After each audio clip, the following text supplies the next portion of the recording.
My husband and I traveled to Malawi twice to adopt our two daughters. My girls lived at the orphanage that was founded by a Louisville family. Now, some children there have a rare genetic disease called albinism. As you can imagine, it makes them look different from their peers, and many of their stories are unspeakable.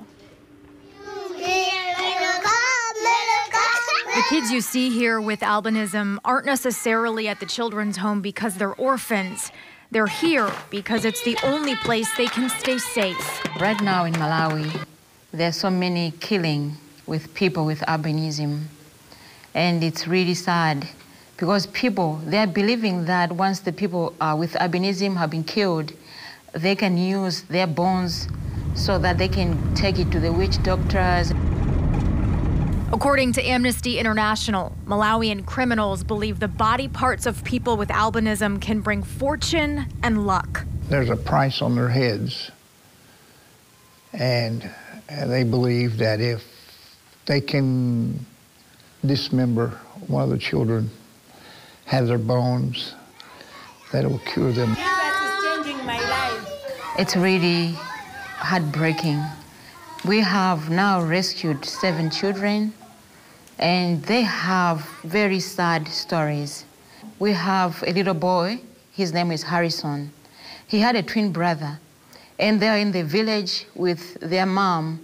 During nighttime, just they had somebody breaking in the house, and it was like war between mom and those men coming in, trying to take this child. And when Harrison saw what was happening to his twin brother, he just sneaked out and ran away and hid in the bushes. And they took his twin brother and they murdered him. And the villagers, they just saw his, this next morning, they saw his head. That's what they buried. Harrison now was living in fear. And many times they would just lock him in some people's homes because they don't want to lose him again. They went to the village and rescued him and asked us, at Good Samaritan Children's Home, so that we can keep him. That way he can go to school and he can interact with his friends. Yeah. They begin to ask us, would we take them? Basically for safety reasons, because no other orphanage wants them because they're afraid somebody's going to break in on them. They are so scattered and over that country of now 16 million people, it would be impossible for them to have a policeman in every village just to take care of the albino children. So the albino children, they walk continually looking behind them. Who's out behind that bush to grab me? The attacks continue in 2019. The crimes aren't easy to track and not always reported. Amnesty International's numbers from 2016 show 18 killings and 5 abductions. Malawi is really helping. It's doing its best to rescue these people. But Malawi, it's one of the third world countries.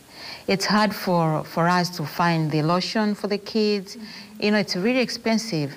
And if we find people that they can donate sunscreen lotion, when these kids, they came at the children's home, their skin, they had sores and they had so many burns just because they did not have anything, to protect their skin. We have to accept when the government calls us so that we can, begging us so that we, if we can bring in these children with albinism, we cannot say no because we take them all the same. Being a child with albinism or a black kid, they're all the same. They all need to live. They have the right to live. They're all human beings. We need to love them as any of the children. Yes. Several agencies, including the United Nations and Amnesty International, are working to spread awareness about the attacks. It's also election season in Malawi right now, and the issue has become part of the political conversation there.